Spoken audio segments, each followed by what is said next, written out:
El censo y la plaga. El rey David tenía deseos de conocer el número de sus súbditos y le ordenó a Joab que fuera a contar al pueblo. Joab, que mantenía que no había necesidad de tal cosa, tomó consigo a los jefes de las tribus y a los escribas, y pasó por el país para hacer el censo. Después de 9 meses y 20 días, volvió al rey informando que, excluyendo Leví y Benjamín, las tribus tenían 900.000 hombres que podían luchar, incluyendo a 40.000 solo de Judá. Había una ley dada por Moisés ordenando que si se hacía un censo, se debía pagar medio ciclo a Dios por cada persona. Éxodo 30, 12 y siguientes. David no cumplió esta ley, y los profetas le dijeron que Dios estaba airado con él por ello. David pidió a Dios su misericordia y perdón. Entonces Dios envió al profeta Gad a decirle a David que debía escoger uno de estos 3 castigos: un hambre de 7 años, la derrota ante sus enemigos durante 3 meses o una peste de 3 días. David se sintió angustiadamente perplejo, pero finalmente escogió lo último, diciendo que era mejor caer en manos de Dios que en las de sus enemigos. Dios envió entonces un ángel que lanzó una gran plaga sobre los hebreos: dolor, ahogos, consunción, ceguera, y en una mañana murieron 70.000. David se vistió de saco y se echó en tierra, orando que la plaga se detuviera y que Dios quedara satisfecho con los que ya habían muerto. Mirando al cielo, vio al ángel que estaba sobre Jerusalén con la espada desenvainada e imploró a Dios que le castigara a él solo y que perdonara a su pueblo.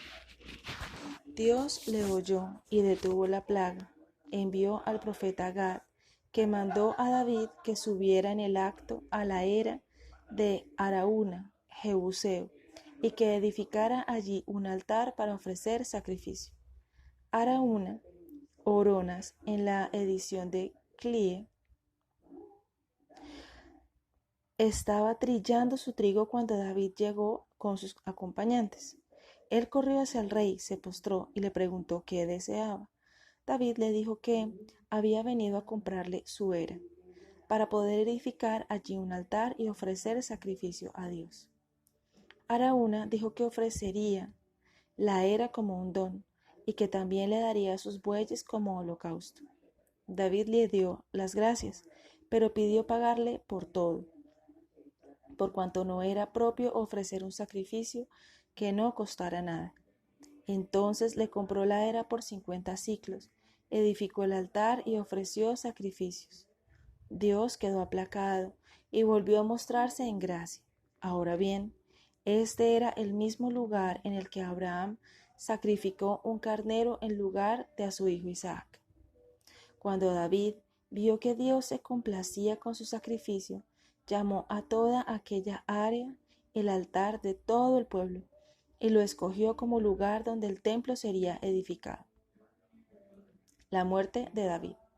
David comenzó a preparar piedra, madera de cedro, bronce y hierro para la construcción del templo, designando a 80.000 albañiles para que cortaran las piedras, e importó grandes cedros de Tiro y de Sidón. Por cuanto su hijo Salomón era joven e inexperto, dijo David, él le prepararía los materiales para construir el templo. Llamó entonces a Salomón y le dijo que Dios le había escogido como su sucesor para el reino, y le predijo que edificaría el templo.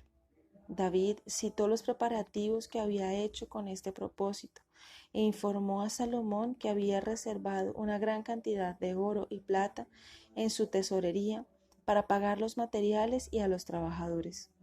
David era ahora muy viejo y su cuerpo tan entumecido y frío que ni muchas ropas le podían dar calor.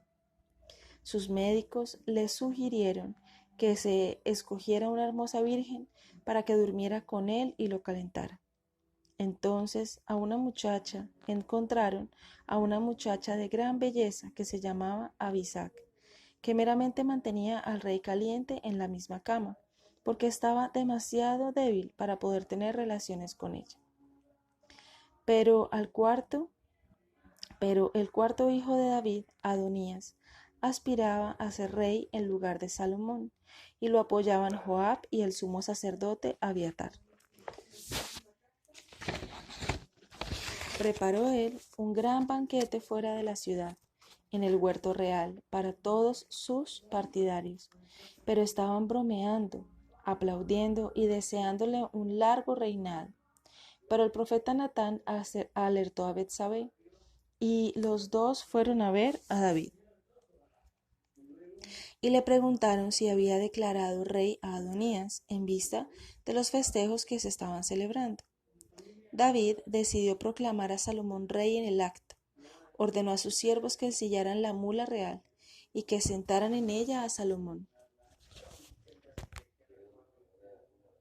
y que lo llevaran al manantial de Gihón, donde debía ungirle rey. Entonces debían tocar trompetas y gritar fuerte: «¡Viva el rey Salomón!», para que todo el pueblo supiera que había sido declarado rey por su padre. Después de esto, Salomón fue al palacio real y se sentó en el trono, mientras que el pueblo venía gritando y regocijándose con danzas y cánticos. Adonías y sus invitados estaban aún sentados en su banquete cuando oyeron el toque de las trompetas y el regocijo multitudinario, y un mensajero llegó para hablarles de la unción de Salomón. Todos los invitados se levantaron precipitadamente y huyeron a sus casas, mientras que Adonías, atemorizado y arrepentido, oró a Dios.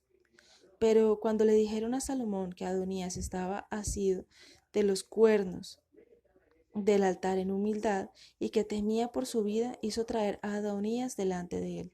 Con gran moderación le dijo que no temiera, sino que en el futuro se comportara bien. David dividió a las familias de los príncipes, de los sacerdotes y de los levitas, asignándoles deberes específicos. También reguló el ejército y la tesorería, y luego convocó a todos los principales y jefes de Israel para encomendarles a Salomón como designado por Dios para ser su sucesor. Les habló también acerca del templo que había querido edificar, pero siéndole impedido, y como Salomón había sido designado en lugar de él para esta tarea, entonces David, a la vista de todos, le dio a Salomón los planos del edificio. Pidió a los levitas que ayudaran a Salomón en la obra, debido a su juventud, explicando que la obra sería fácil gracias a los preparativos que él había hecho y a las grandes sumas de dinero reservadas para este propósito. Cuando David hubo acabado de hablar, muchos de los sacerdotes y de los levitas se adelantaron y prometieron ayudar a Salomón y a darle cantidades de oro y plata, de hierro y joyas. David ordenó que se ofrecieran solemnes sacrificios, y entonces se celebró una gran fiesta, en la cual él mismo festejó con la multitud. Poco después David enfermó, y en su lecho de muerte dio las últimas instrucciones a Salomón, apremiándole a que obedeciera a Dios. Luego añadió: «Recuerda el crimen de Joab, que por envidia mató a 2 valientes generales. Venga sus muertes de la manera que te parezca mejor, porque Joab, al ser más poderoso que yo, ha escapado hasta ahora al castigo. En cuanto a Simeí, que me maldijo, pero que recibió seguridades de que por ahora no recibiría castigo, encuentra una razón plausible para castigarle». Con esas instrucciones, David murió a los 70 años, habiendo gobernado 7 años en Hebrón sobre la tribu de Judá, y 33 años en Jerusalén sobre toda la nación. Salomón lo sepultó en Jerusalén con gran esplendor y con una gran cantidad de riqueza.